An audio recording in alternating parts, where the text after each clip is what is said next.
오늘 우리에게 주시는 하나님의 말씀은 창세기 12장 1절에서 9절까지 말씀입니다. 제가 본문 말씀을 봉독해 드리겠습니다. 여호와께서 아브라함에게 이르시되 너는 너의 고향과 친척과 아버지의 집을 떠나 내가 네게 보여줄 땅으로 가라. 내가 너로 큰 민족을 이루고 네게 복을 주어 내 이름을 창대하게 하리니 너는 복이 될지라.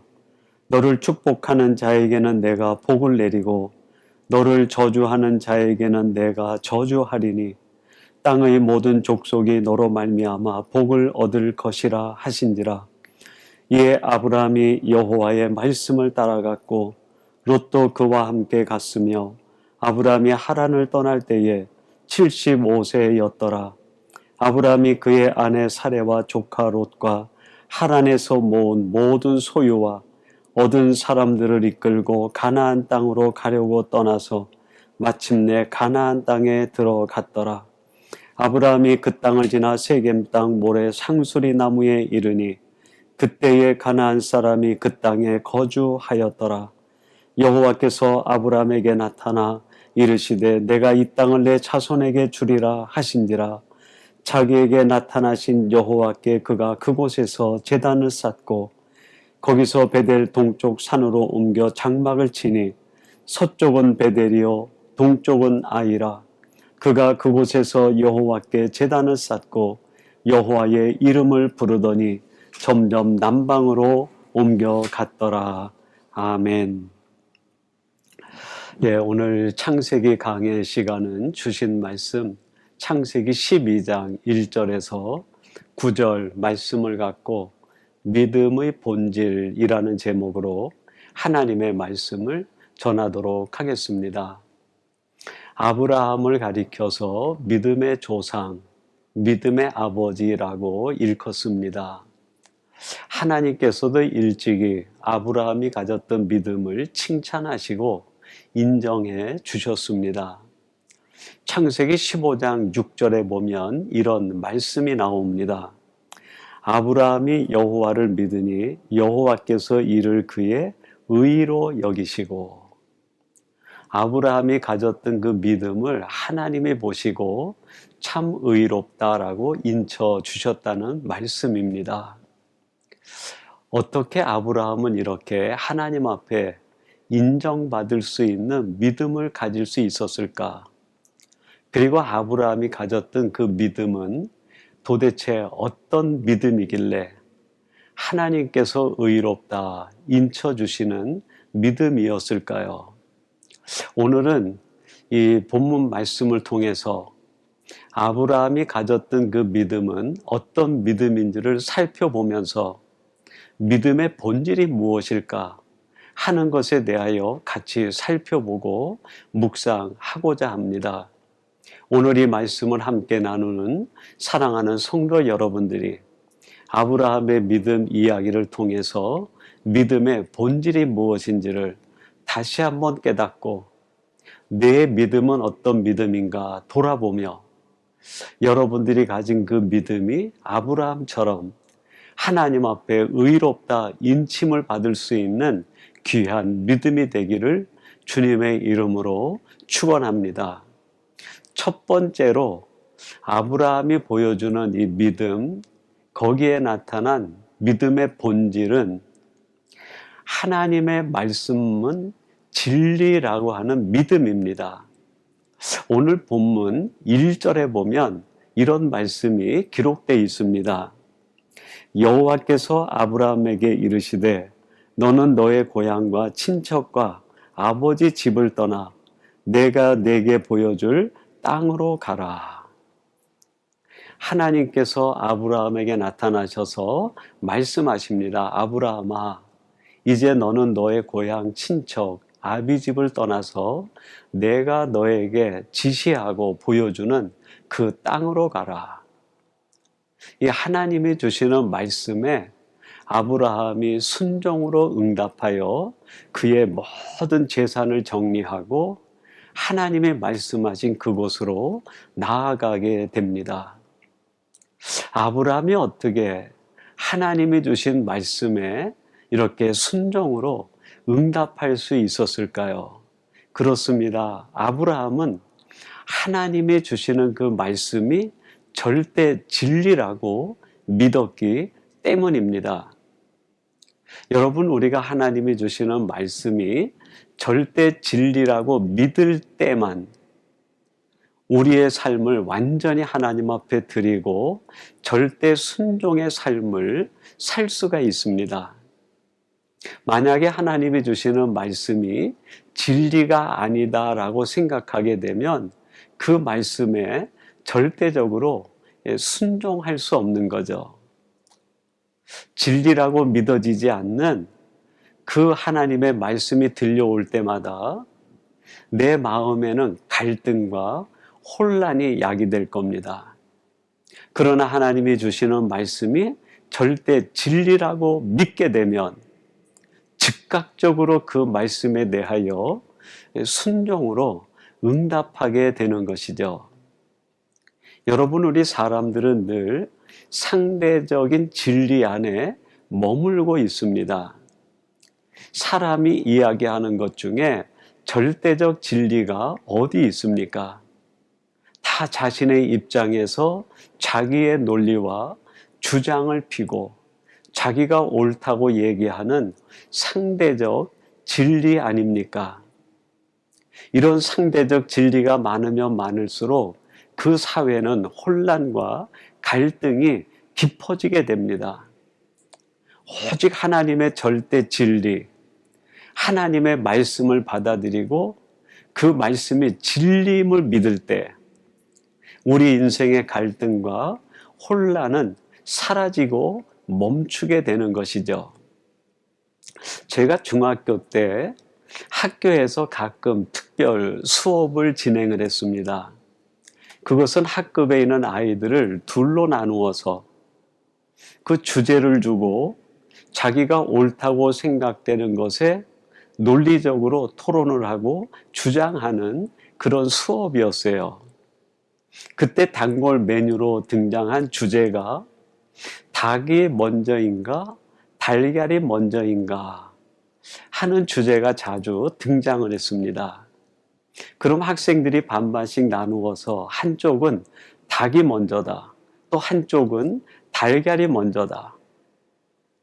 이런 자기 주장을 세워놓고 그거를 논리적으로 입증하며 상대방을 설득하고 이해시키려고 합니다. 그런데 이 토론이 진행될 때 마지막엔 어떤 일이 일어납니까?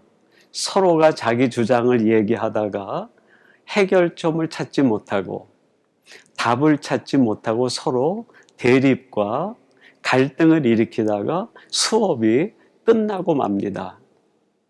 여러분, 왜 이렇게 한 학급에서 토론하는 그것에 답을 찾지 못하고 갈등과 혼란으로 끝이 나고 말까요?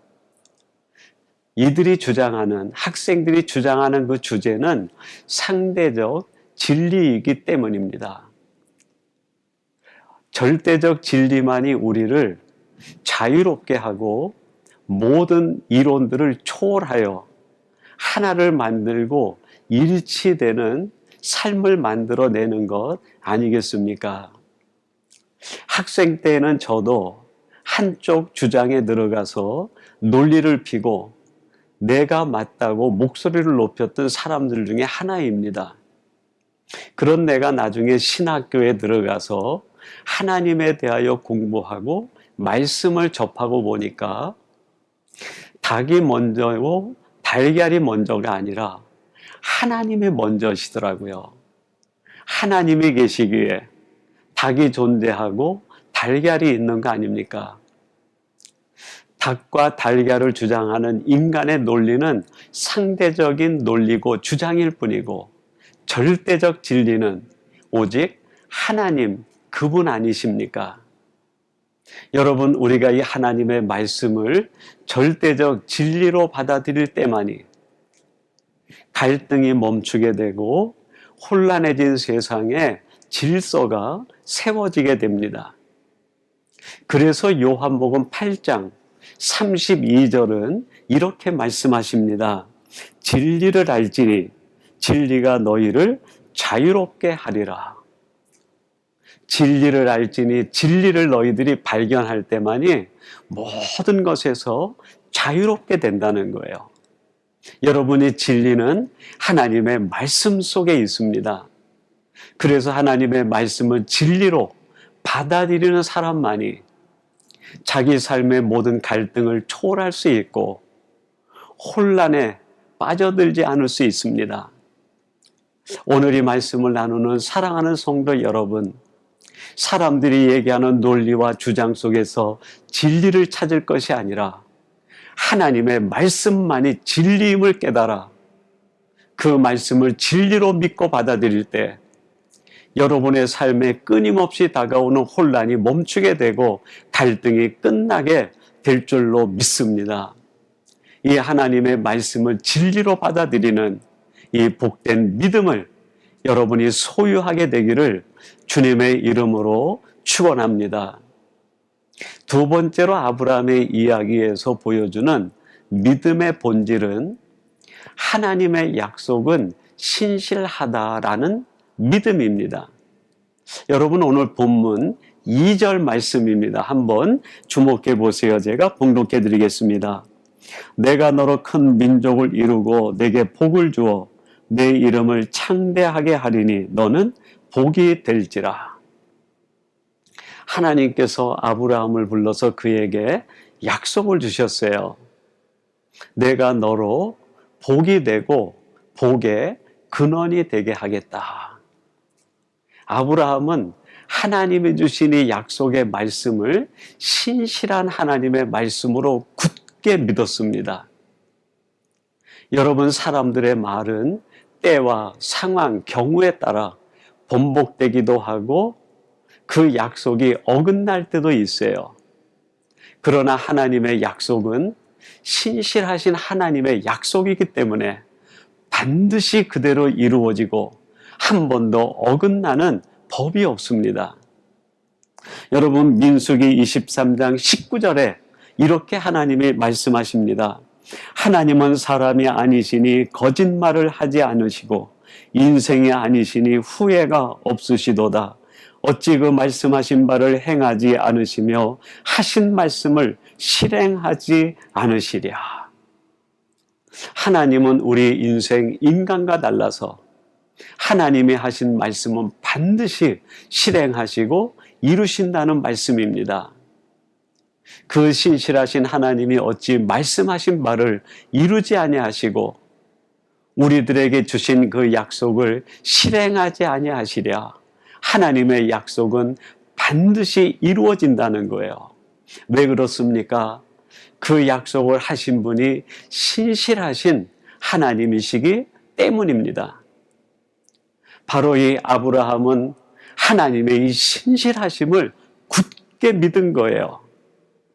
사랑하는 성도 여러분, 우리들이 예수님을 믿으면 구원 얻는 하나님의 은총을 누립니다.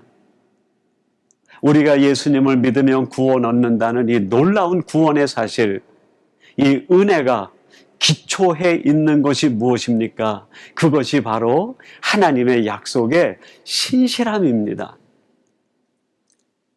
요한복음 3장 16절, 성경 전체에 대해 명제라고도 할 수 있겠는데요.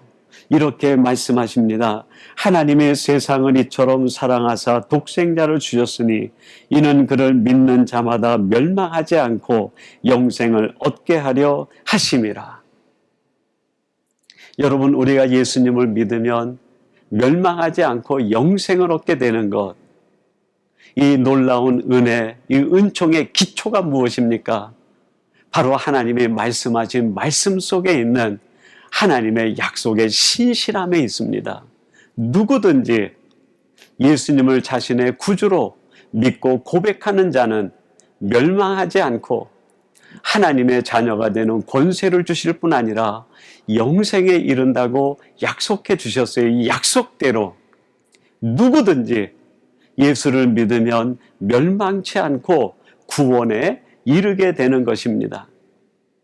요한복음 5장 24절은 이렇게 말씀합니다. 내가 진실로 진실로 너희에게 이르노니 내 말을 듣고 또 나 보내신 이를 믿는 자는 영생을 얻었고 심판에 이르지 아니하나니 사망에서 생명으로 옮겼느니라. 아멘.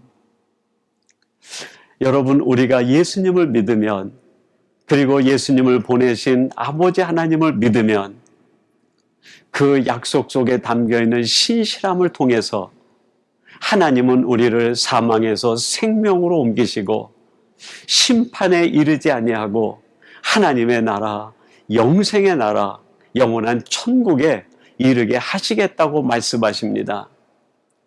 하나님께서는 이 약속대로 예수를 자신의 구주로 믿는 자에게 구원을 선물로 주시는 분이십니다. 오늘 이 말씀을 나누는 사랑하는 성도 여러분, 여러분의 믿음의 뿌리가 바로 이 하나님의 약속의 신실함 속에 있다는 걸 깨닫고 아브라함처럼 하나님의 약속의 신실함을 믿어 하나님이 주시는 영생의 복과 구원의 은총을 누릴 뿐 아니라 이 땅을 살아갈 때 누리는 하나님의 만 가지 은혜와 복을 누리며 살아가는 성도들이 되시기를 주님의 이름으로 축원합니다. 마지막 세 번째로 아브라함의 이야기 속에 담겨있는 믿음의 본질은 하나님이 내 인생의 주인이시라는 믿음입니다. 오늘 본문 8절에 보면 이런 말씀이 나옵니다. 거기서 베델 동쪽 산으로 옮겨 장막을 치니 서쪽은 베델이요 동쪽은 아이라. 그가 그곳에서 여호와께 제단을 쌓고 여호와의 이름을 부르더니. 이 아브라함이 하나님이 주시는 말씀 속에 약속을 붙들고 그 말씀이 진리요 하나님의 약속의 신실함을 믿고 가나안을 향해 나가 비로소 상수리 모래 나무 아래에 이르게 됩니다. 가나안 땅에 들어가서 하나님 앞에 제단을 쌓고 하나님 앞에 감사의 제사를 지냅니다. 여러분, 하나님 앞에 드리는 제사 의미가 뭘까요? 하나님은 내 인생의 주인이시고 나는 온전히 하나님 앞에 종입니다를 선언하는 행위 아닙니까?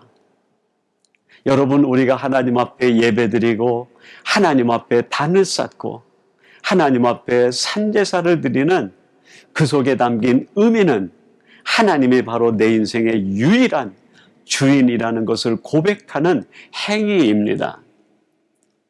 하나님이 내 인생의 주인이요 내 모든 것의 주인이라는 것을 믿을 때만이 우리는 하나님이 주시는 명령에 순종하게 되고 내 생명까지라도 내 모든 것이라도 하나님이 말씀하시는 대로 하나님께 응답하여 드릴 수 있고 연락하여 드릴 수 있습니다.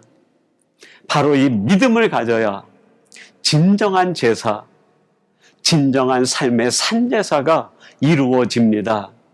내 생명까지라도 내 모든 것이라도 하나님 앞에 드릴 수 있는 헌신과 순종의 사람이 됩니다. 창세기 22장에 보면 하나님께서 아브라함에게 나타나셔서 한 가지 명령을 하십니다. 그게 바로 백세에 낳은 독자 이삭을 제물로 바치라는 거예요.